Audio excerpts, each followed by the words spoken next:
Joining us from here in Washington is Trita Parsi.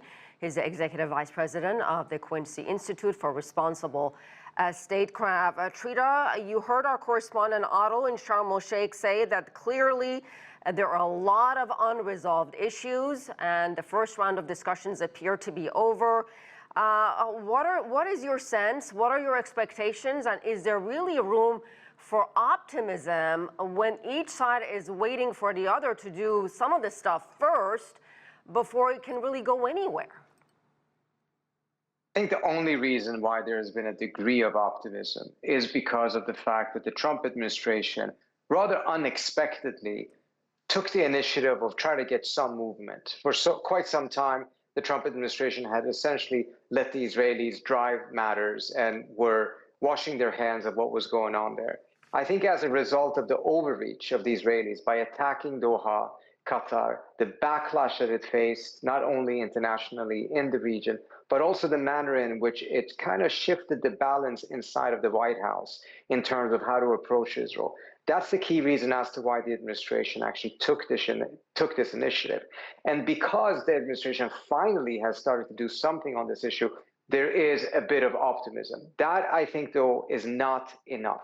As you pointed out, there's a lot of distance between the two sides on various issues, and the Israeli government is eager to just play along as it can in order to get Hamas to do something that will cause Trump to believe that Hamas is negating on the deal, pulling out of it, and then try to get back to a situation in which they get full carte blanche from the United States to go and bomb Gaza. I don't see any sincerity on the Israeli side at this point to be able to really reach a deal, mindful of the composition of the current Israeli government, for which many of them, this is a complete red line. They do not want to have any type of a deal. Wow. So what are your expectations the next few days as these talks continue in Sharm el-Sheikh? You don't sound very optimistic. Well, I think the one thing that can happen is that Trump reaches the conclusion that there's not going to be a deal, there's not going to be a peace prize for him, there's not going to be anything unless he's willing to put real pressure on Israel. And if he were to do that, the picture can change dramatically. I mean, one of the things that he has been seeking is to actually end the war. I mean, this is part of the reason, again, why there was a degree of surprise, because previously the administration had only gone for a ceasefire, and the Israelis had been successful in making sure that they could break the ceasefire and then blame Hamas for it and get the US's blessing. By going for a complete end of the conflict, and instead of just a ceasefire, that again has taken a lot of the countries in the region positively by surprise.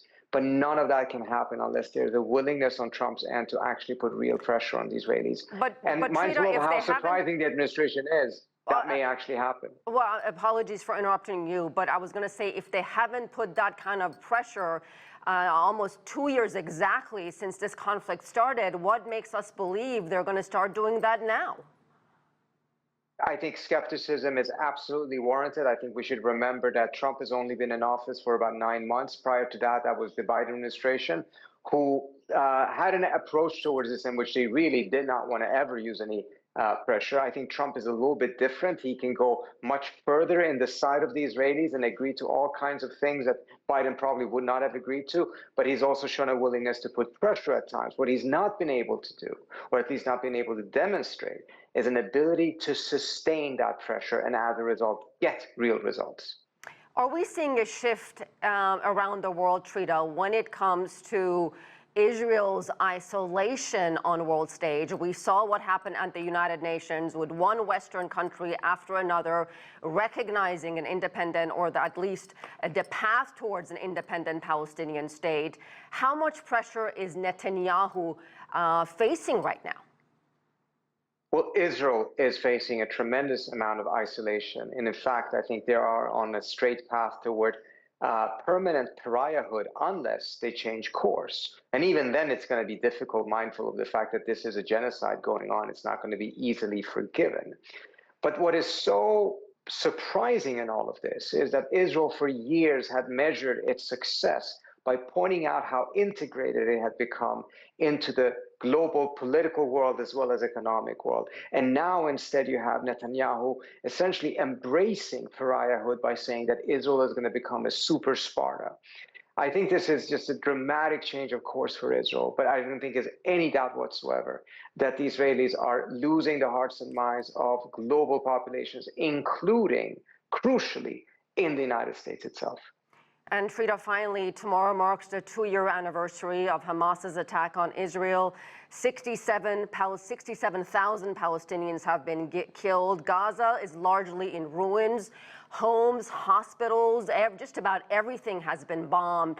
In your opinion, did Israel achieve its objective? And is the world safer now than before? If Israel itself believed that it had achieved its objective, it would actually have sued for a ceasefire and a peace. Clearly, it does not. And I think many people inside of Israel are really wondering, what is the direction Israel is going at this point? There's no more military objectives to be achieved. But where is the political solution? Where is the pathway for Israel to actually have greater security? This has not made the world more secure, and it certainly has not made Israel more secure. And of course, the Palestinians are being genocided. Trita Parsi, live for us from Washington. Thank you.